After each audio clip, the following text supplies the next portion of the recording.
Hey everyone, welcome back to another Natureman Adventures. Glad you could join me today for this day in the woods. And as you can see, today we are in our hammock. That's right, folks. We have the hammock set up with the tarp. Now I will admit, getting the tarp set up was a bit of a chore for me because I did have everything ready to go like I should for my ridgeline.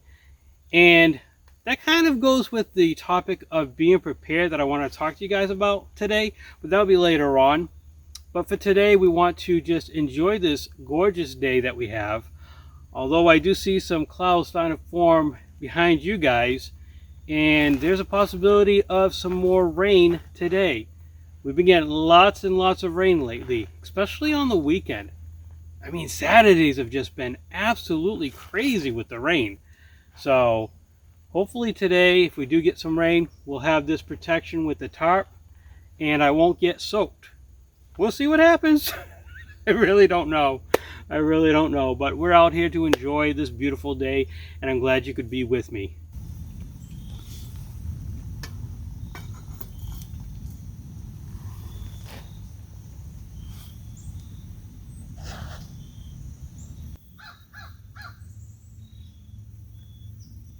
Hey, that's pretty cool.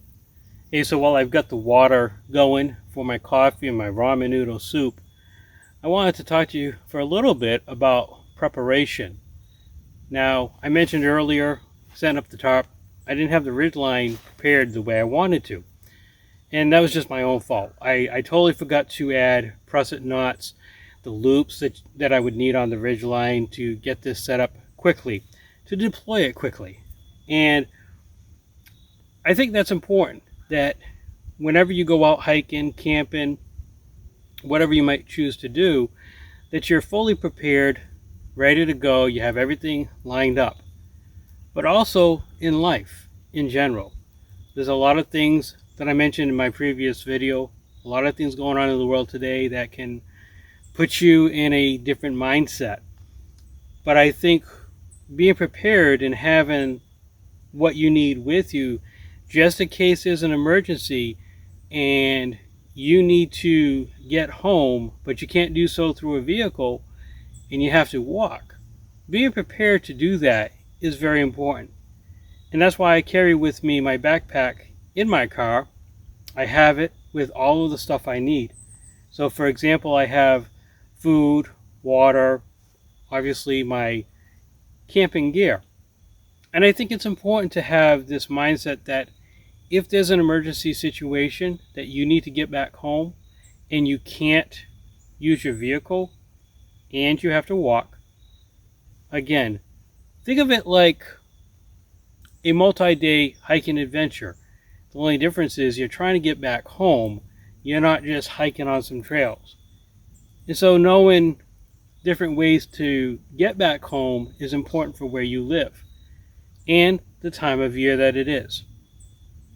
It's just something that I've been thinking about lately with everything going on in the world today, and just want to hear your thoughts on it if you want to talk about it. If not, that's perfectly fine too. But it's just something that's been on my mind. So yeah, got the fire going, got the water heating up. Pretty soon it'll be coffee time and something to eat. Alright folks, so this may look like a lot of gear that I carry with me, but truth of the matter is it's really not. So I'm going to break it down for you, what items I carry and why I carry it, and then just offer you some ideas of what might work for you in a situation where, in general, if you want to go out hiking for the day, any type of adventure like that, or even night camping. In the worst case scenario, if you need to get back home during an emergency situation, some things that you might want to consider having in a pack with you to get you back home nice and safe and sound. Now, some of this is based upon the 5 C's, which are container, cutting tools, covering, combustion, and cordage. Those are like the 5 basic principles when it comes to having gear that you carry with you, whether you go out hiking or in a situation where you need to get back home. The first thing that I always have with me is some sort of a container to cook my food. As you've always seen, I have at least one cup to cook the food and one cup for my coffee. One of the two. I always have two. And it works great. And I'll intermingle it depending on the type of situation, what food I'm bringing, and what I'm going to be cooking up and all that good stuff. Now the next thing I have here, so that's my cook kit, that's my container, my cups. Now I have for cutting tools, I have two things. I have this saw from the Baco Laplander, and I also have this Victorinox Ranger grip. This has the knife, and it also has the saw, and of course you got the big saw. Now you may be wondering, why do I carry the big one if I got a saw on this one? Well, let's say you're out in the woods and there's a bigger branch that you need to cut down for whatever reason. You're going to use it for a support, or you're going to use it to in the process of building a fire. You want the least amount of effort. You want to expend the least amount of energy. This will help you do that. The saw on here is great, but it's good for like small pieces. This is good for bigger pieces. So two forms of cutting tools. If need be, in a situation for self-defense, you could use this for self-defense purposes. I also have inside my pocket another smaller pocket knife. So basically, I actually have like 3 cutting tools with me. 2 in my pack and 1 on my person. Now, I also have in here, for combustion, we have some stormproof matches, these little pink fire starters, and of course a Bic lighter. Inside of the container, I also have a Bic lighter there. So I have 2 ways to start a fire, with a Bic lighter and the stormproof matches. And then in a previous setup, I also had a ferrocerium rod. But I believe I can take my saw with my knife and use those 2 things together and create sparks. I haven't tried that, but I probably should. But that would be like a third form of starting the fire if need be. And a fire is great for cooking your food. It's great for warmth and also for illumination. Now, as a side note for illumination, I have a flashlight. So for example, let's say I'm out and about, it starts getting dark, and I need to have some light to light my path. Always have a flashlight. So we have a container, we have cutting tools, we have combustion. Next thing we have is our cordage. The cordage goes along with the covering, which is of course my tarp. I have 2 inside of my pack. The one that I just showed you for today, I'll intermingle that one with the Free Soldier tarp, and then I have my poncho, which acts as a tarp as well. Currently I'm using it as a ground sheet. Now, as you know, I do have other pieces of gear that I've been testing out, and you could use those in a situation that if you're going to be sleeping on the ground, they would be ideal for that. But for today with the hammock, I just have the hammock and the tarp set up, and that works perfectly fine. Gives me the coverage that I need to keep me safe and protected from anything falling from the trees, and also from the rain, the elements, all that good stuff.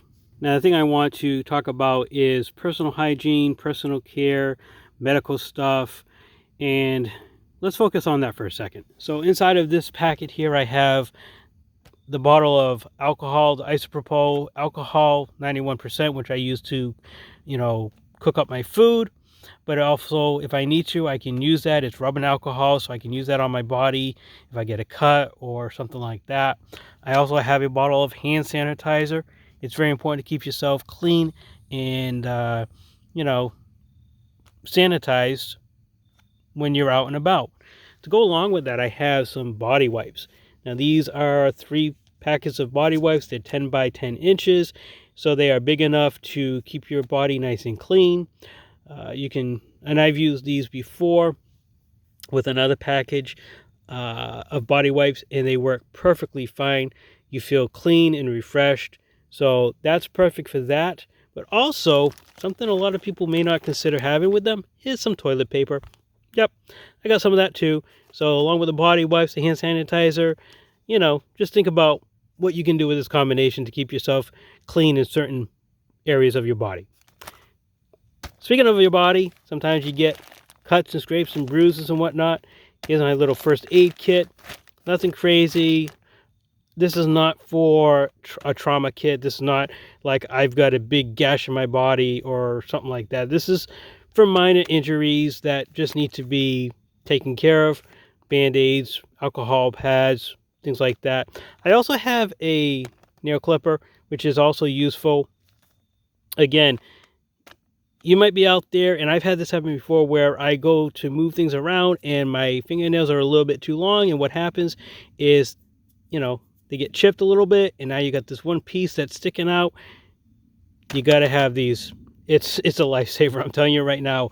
Have the clippers, and it's going to save you a lot of aggravation and possible infection down the road. Now, the next thing we're going to talk about is food and water.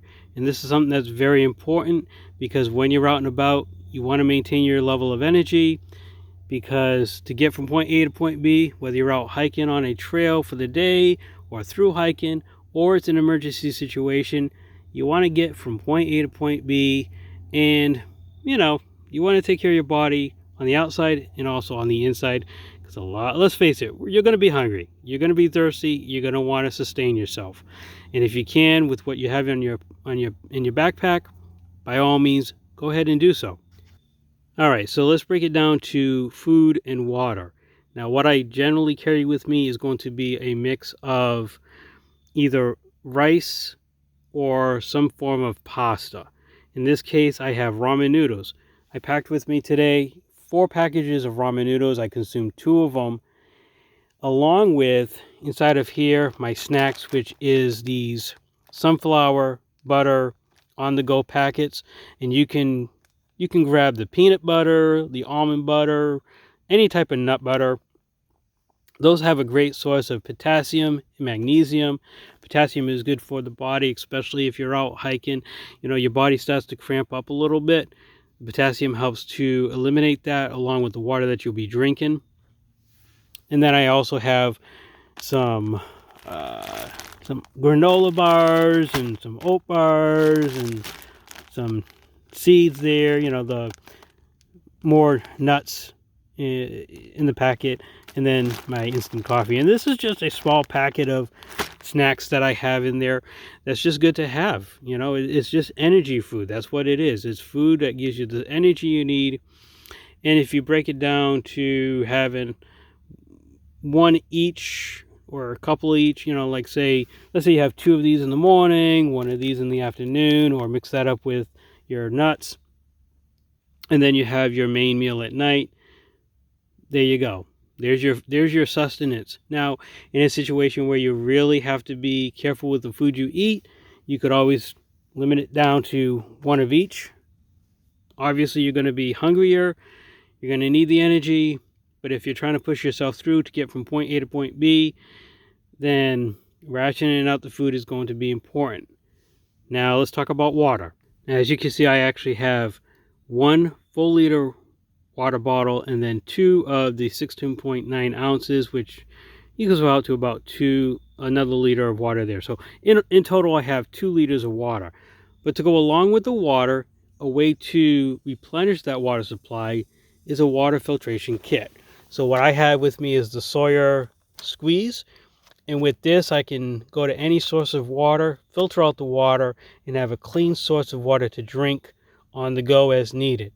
Now, what's perfect with these smart water bottles is these work perfectly with the Sawyer, the attachment. So you can gather the water and filter it into that bottle, and then afterwards, if you want, you can take that filtered water, put it in these 2 bottles, and then filter 1 more time into the big one, and then you have like 2 full liters of water with you. And as you can see, that 1 bottle was enough to cook up the ramen noodles and make a cup of coffee, and I still had water to drink left over.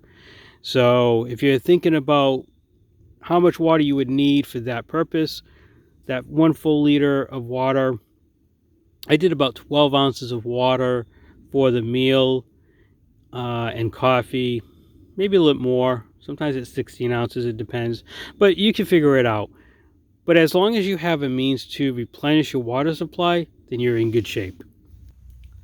All right, folks, so I hope that all of the stuff that I've shown you that I have in my backpack gives you some ideas of what you can carry with you when you're out and about hiking on the local trails where you're at, doing a daytime adventure, maybe an overnight adventure, or worst case scenario, if there's a natural disaster and you're, let's say, at work and you need to get back home and your vehicle is not an option and you need to hike back home, hopefully some of this stuff will give you ideas of what you should carry with you in a situation like that, that would get you from point A to point B safely and sustainably. So if you have any questions, drop them down in the comment section below. I'd be more than happy to answer them. And if you have any ideas that you can share with me about other things that you might want to consider carrying, let me know as well. I just love the feedback. I love answering your questions and replying to your comments. So make sure you do that.